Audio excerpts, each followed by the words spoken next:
కేవలం 2 రోజుల్లోనే ఈ మాత్రం డ్యామేజ్ జరుగుతదని అస్సలు ఊహించలేదు.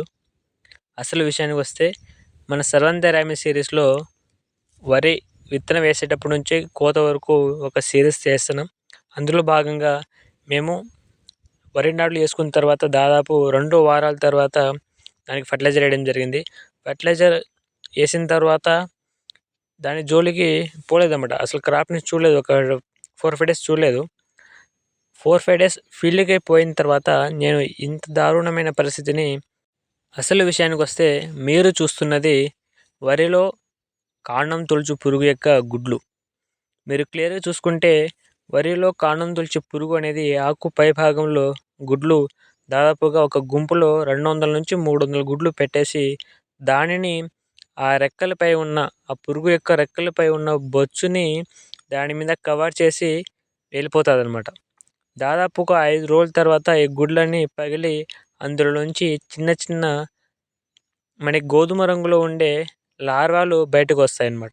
ఈ లార్వాలు డైరెక్ట్‌గా ఆకుల మీద ఏవైతే గ్రీన్ కలర్‌లో పచ్చ కలర్‌లో ఉన్నాయో అవంతా తినేసి కిందకి వెళ్ళిపోయి ఏవైతే మన వేర్ల వ్యవస్థ ఉందో అక్కడ వెళ్ళి బొక్క పెట్టి పూర్తిగా అక్కడ ఏమైతే ఉంటుందో దాన్ని తినడం స్టార్ట్ చేస్తాయన్నమాట.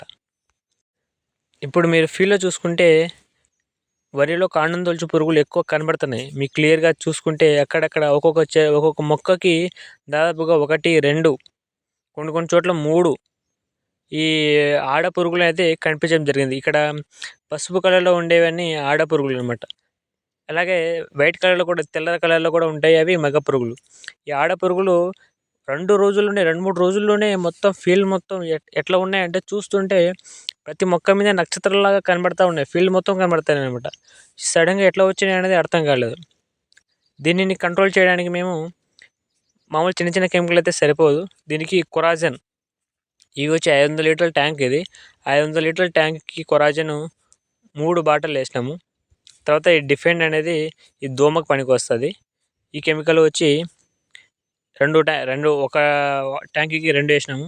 ఇది వచ్చి మనకి ఏమైనా ఫంగస్ రాకుండా అరికడుతుంది అనమాట. అది కాపర్ ఆక్సీ క్లోరైడ్ అంటాం దీనికి. ట్యాగ్ COP అంటాం. ఇది ఫంగిసైడ్ అనమాట. ఇవి 1 kg ఒక ట్యాంక్కి. డిఫెండ్ 2, కొరాజన్ 3 బాటిల్ వేయడం జరిగింది. ఇది వేసి మొత్తం మా 15 ఎకరాల పొలంకి స్ప్రే చేయడం జరిగిందనమాట. మీరు క్లియర్‌గా చూసుకుంటే స్ప్రే చేస్తున్న సమయంలోనే ఎప్పుడైతే స్ప్రే చేస్తున్నామో అక్కడ నుంచి కింద నుంచి మొత్తం లేస్తున్నాయి అనమాట. పురుగులన్నీ గాల్లో లేస్తున్నాయి. ఎంతలా లేస్తున్నాయంటే అసలు ఎన్ని ఉన్నాయో అసలు మాకు అర్థం కాలేదు. అసలు ఏం జరిగింది, ఏం కథ అని. ఇంత ఎక్కువ పురుగులు రావడానికి అసలు కారణం ఏమై ఉండొచ్చు, దీనికి కారణం ఏమిటి అనేది నాకు ఉన్న అనుభవం ప్రకారం చెప్తాను. ఫస్ట్ ఏమిటంటే ఆల్రెడీ ఈ పొలంలో మేము వరి వేసామన్నమాట. వరి వేసిన తర్వాత మళ్ళీ వరి పొలంలో వేయడం ద్వారా ఆల్రెడీ ఈ పురుగు యొక్క ఏవైతే గుడ్లు కానీ ఏవైతే పీపాలు కానీ ఏవైతే ఉంటాయో భూమిలో ఉంటాయో అవి మళ్ళీ దానికి తగిన అనుకూలమైన క్లైమేట్ కానీ అనుకూలమైన పరిస్థితులు వచ్చినప్పుడు బయటికి రావడం జరుగుతాయన్నమాట.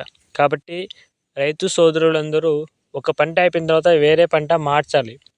పంట మారిస్తేనే మనకి చాలా ముఖ్యంగా ఈ పురుగుల్ని ఈ వ్యాధుల్ని నివారణ చేయవచ్చు అన్నమాట. వేసిన పంట మళ్ళీ వేస్తే ఏమంటే ఆల్రెడీ ఉన్న పురుగులు మళ్ళీ అవే పంట మీద దాడి చేయడం జరుగుతాయి అన్నమాట. ఈ లెవెల్లో దాడి చేయడం అనేది అసలు మేము ఊహించలేదు. మందు కొట్టిన వెంటనే రిజల్ట్ అయితే కనబడింది. అవి అడల్ట్స్ ఏవైతే పురుగులు ఉన్నాయో అవన్నీ చనిపోవడం జరిగాయి అన్నమాట. కాబట్టి ఏవైతే రైతు సోదరులు ఉన్నారో క్రాప్ రొటేషన్ చాలా ఇంపార్టెంట్. పంట మార్పిడి అనేది చాలా ఇంపార్టెంట్ అన్నమాట. ఇప్పుడు కాండం తొలుచు పురుగు అనేది దీనికి వరి ఒకటే అన్నమాట జీవనాధారం. వరి లేకపోతే చనిపోతుంది. మేము దాన్ని మళ్ళీ వరి వేసాం. ఆల్రెడీ వరి పంట వేసాము. మళ్ళీ దానికోసం మళ్ళీ వరి వేసాం కాబట్టి అనుకూల పరిస్థితుల వల్ల మళ్ళీ రావడం జరిగింది. దీనివల్ల ముఖ్యంగా ఈ ఒక్క పాయింటే పంట మార్పిడి చాలా అవసరం. ఈ కంట్రోల్ అయిందా లేదా అనేది నెక్స్ట్ వీడియోలో చెప్తాను. ఈ వీడియోని మీ రైతు సోదరులందరికీ తప్పనిసరిగా షేర్ చేసి మన ఛానల్ని సబ్స్క్రైబ్ చేసుకోండి.